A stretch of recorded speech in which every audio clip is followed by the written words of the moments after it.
All right. Well, it is the top of the hour, and welcome everyone to Cup of Joe. Hope you brought your cup of Joe with you and got a nice little refill in between our sessions. And we are happy to have you guys here. I'm just going to do a quick introduction here, and then I'm going to turn it right over. I am Douglas Price. I'm one of the FFA board members. I'm also a foster and adoptive parent here in the state of North Carolina. And we are thrilled to be sitting under the tutelage of Mr. Joe Allen here. Joe Allen is the VP of the FFA board, and he is also a kinship parent, and he is here to talk about kinship. So without further ado, Joe, I'm going to turn it right over to you. So good morning, everyone. Well, actually, good noon now, I suppose. We're halfway through today, and so I am here today to talk to y'all about providing kinship and what a little bit of my experience was. And there's two things that I would really like for y'all to leave with today after this short talk.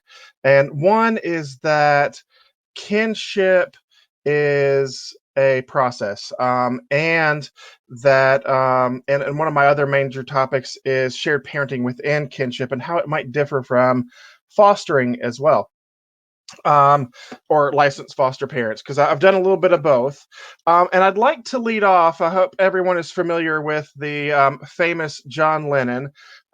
He had a quote that I only recently discovered, but really fits really well into kinship, and that is that life is what happens when you're busy making plans.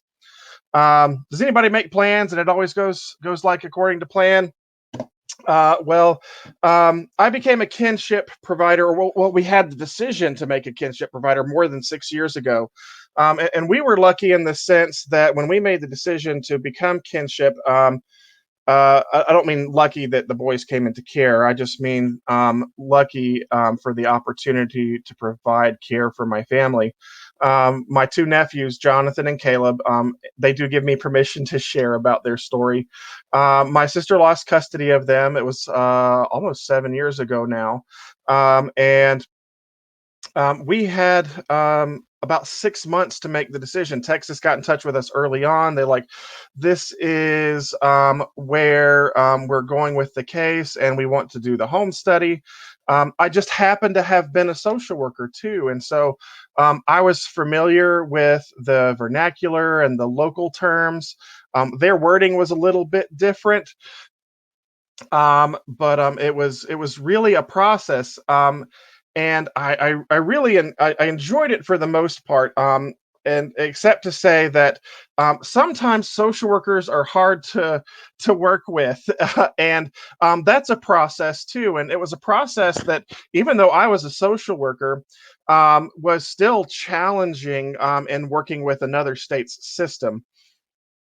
And so it actually, what we found was that in finding those resources, to me, was I just had this revelation years ago that, I'm betting that since our North Carolina DHHS policy is online, I'm willing to bet that the state of Texas policy um, is online as well. And I just happened to be right. So whenever I would send my social worker a question in an email or in a text, I would do the research in the policy beforehand, and say, is this what this policy is referencing? If so, please let me know, and things like that.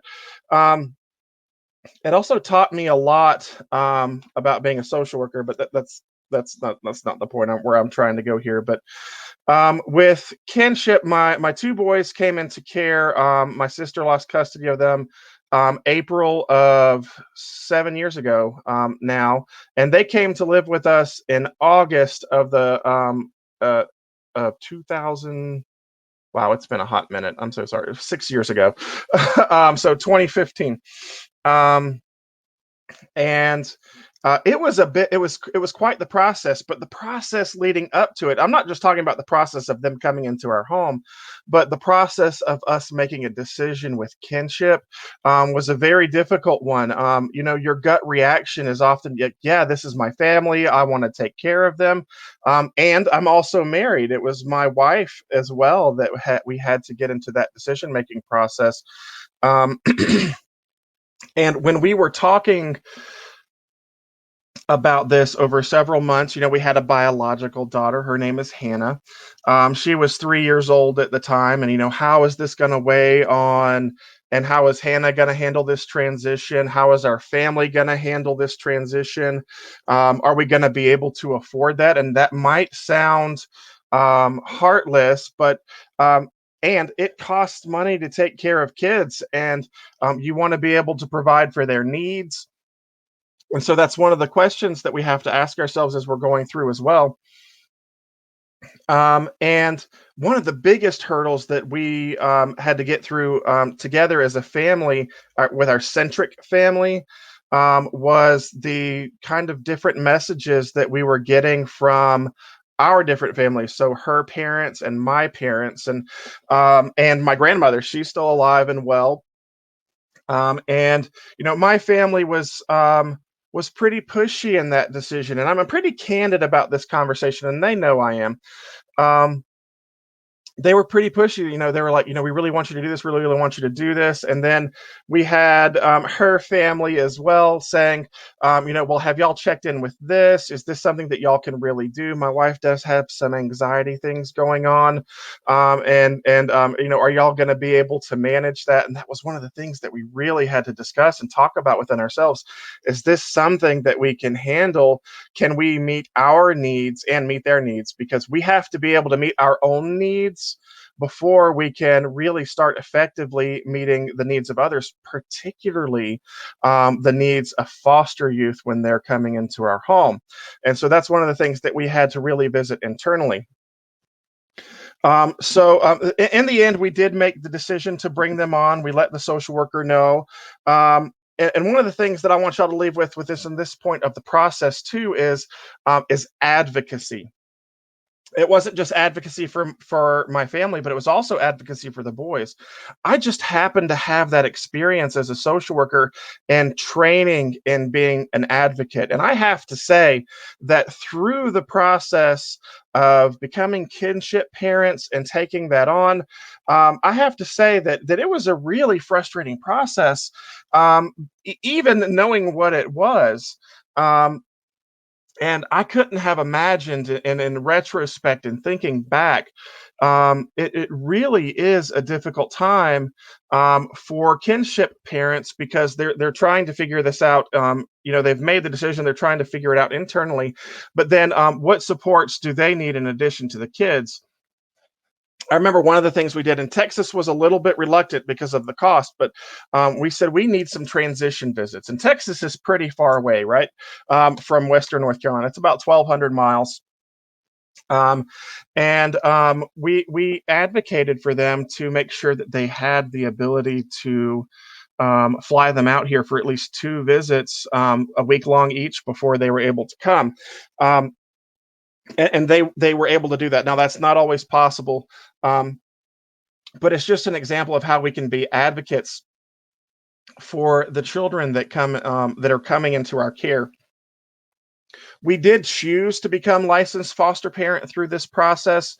Um, and I'll admit, and I won't name names. Our licensing worker wasn't the greatest in the world, and so it was pretty frustrating. So I'm thankful for that knowledge that I had, I think that goes back originally to my point as well about knowing what your resources are, to be able to advocate for yourselves, to get the supports that you need to not only support yourself but your kids. Um, in addition to that, is that. Um, no, I'll digress for a second with that. But I really want to make sure that we talk about relationships, and how they change within kinship, providing kinship for children that are in your care, whether it be a cousin, whether you're their fictive kin. And what I mean by fictive kin is it's just somebody that you know who you consider family. But these did happen to be my nephews. And something that we always have to be prepared for, and we talk about in MAP class for licensed foster parents, but a lot of times kinship parents aren't prepared for, is that relationships in your family are going to change.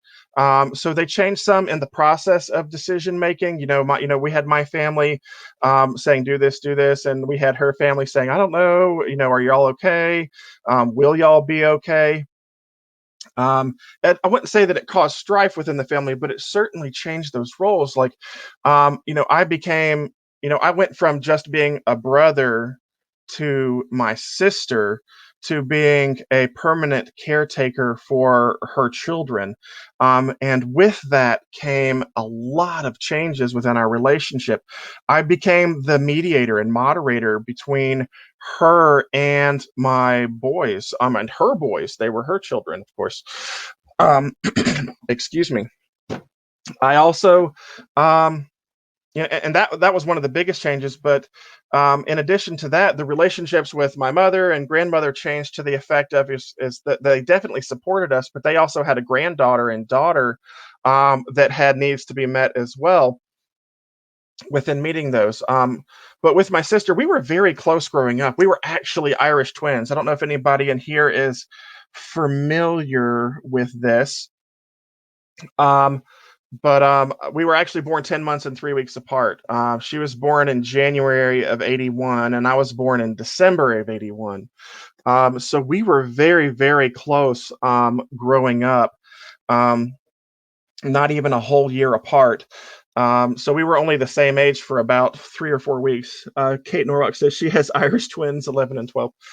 And so we were very close growing up. And I remember the circumstances growing up. We were pretty poor, but we had what we needed. We were very close. We shared a room until we were 14 years old.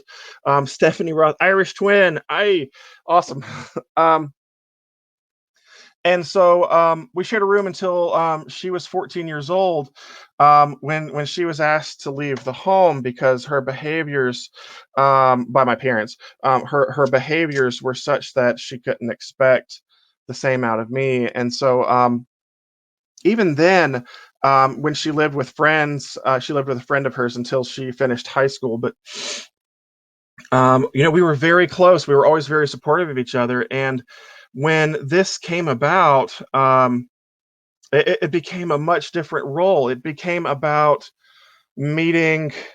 It became not about me prioritizing my sibling relationship with her as much as prioritizing the meeting the needs of Jonathan and Caleb. They were 8 and 11 years old when they came to live with us, and they are now almost 14 and almost 17 years old.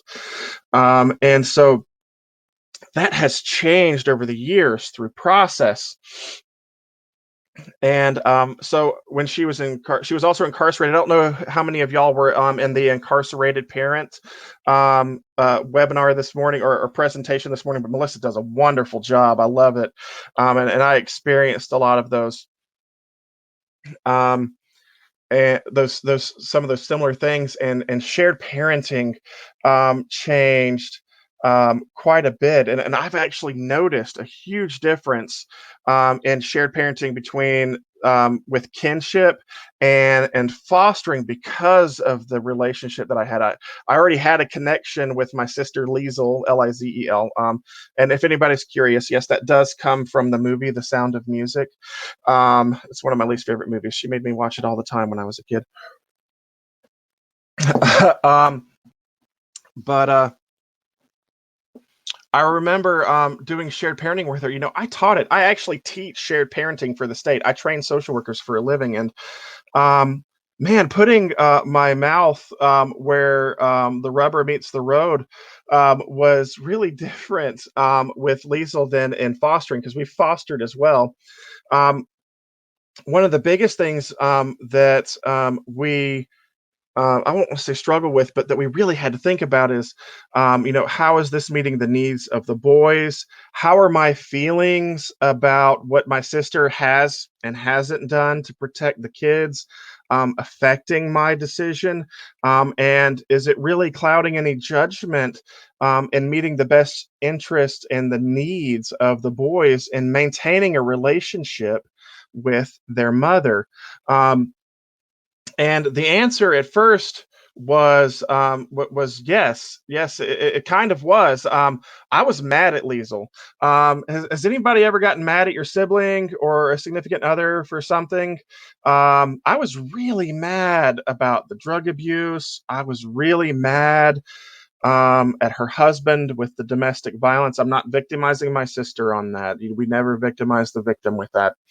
Um, and I was mad about the neglect, the abuse that my older son suffered at the hand of his stepdad that my sister didn't intervene with. That was really difficult for me to not to just hold on to and hold against her. And where it really came down to, and what we teach and what we know, is that kids want to have relationships with their parents. 99 times out of 100, it doesn't matter how badly they were treated. And what we know about even those bad events that did happen that bring them into care, those are usually sporadic moments. It's not the everyday, hour to hour, minute to minute that they're being neglected and abused.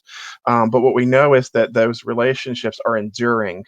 There's nothing that can affect that emboldened line that connects them with each other.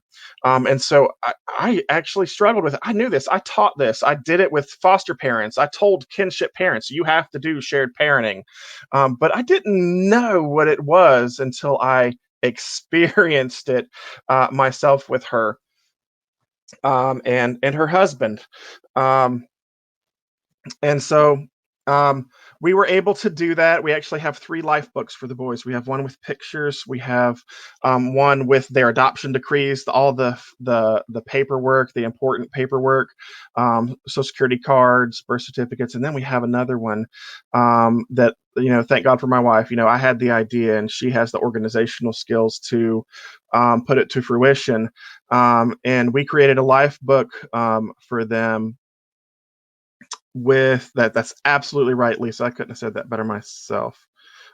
I'll get to that question in just a second, Gina. But the third life book, it's about 4 inches, 4 or 5 inch thick binder with nothing but correspondence between Liesel, her husband Mac, and the boys the entire time she was incarcerated, which was about 4.5 years of the first 4.5 years of the time that they lived with us. And so it's something that we still do, but some of that has changed. And so and what I really want to say about that, that's to continue to emphasize the process. When you start to get comfortable in your plans, going back to that quote from John Lennon, excuse me, we were really comfortable with how things were going. And then all of a sudden, her release date was approaching. We're like, how is this going to change things? She's going to be able to video chat now. Are we going to do that? How will that affect the boys? I think y'all see where I'm going with that. And so, all you have to do, and another quote that my good friend Donna Foster says, if you're not familiar with her, look her up. She's a great trainer and keynote speaker. One she says is, if you want to make God laugh, just make plans. And he'll ruin it for you.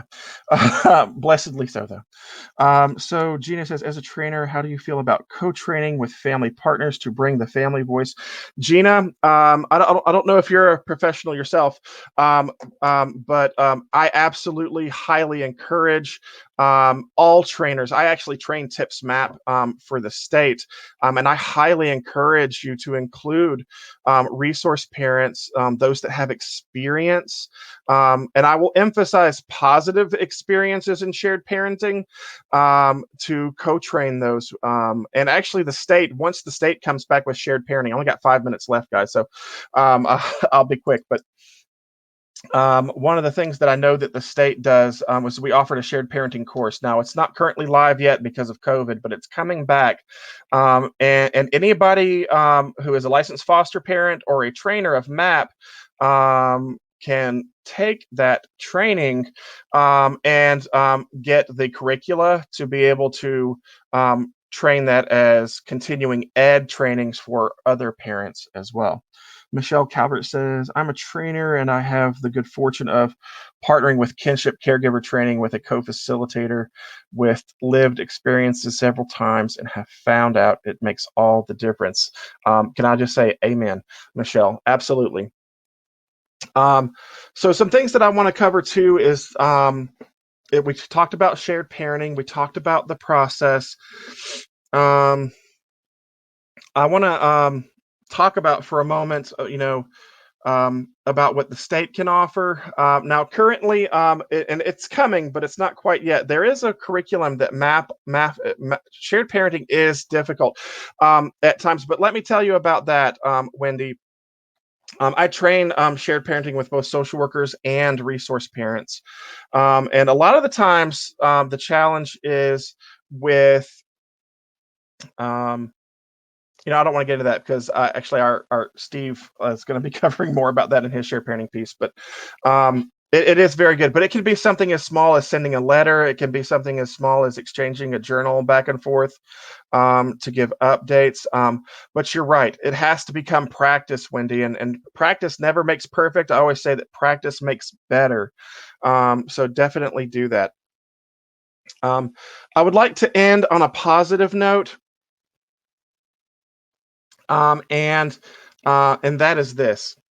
Um, it's one of the first part of the process of becoming a kinship and just being a resource parent altogether was taking on my boys. I always wanted boys. I had a little girl. Don't get me wrong. I love her very much. She's my firstborn. I love her absolutely. But I was really excited when I had the opportunity to bring the boys on. And I waited with bated breath um, to have them. Uh, Call me dad one day. And let me tell you, it was funny. They called my wife mom pretty quickly because they had some attachment. They had some trauma surrounding female caregivers, and they attached pretty quickly to female authority figures, but not so much males, mostly because they were abused by male authority figures in their experience. And I remember it was 2 years after they came to live with us, 2 years of patiently waiting. My oldest son, Jonathan, he introduced me to his best friend. He's like, "This is my dad, Uncle Joe."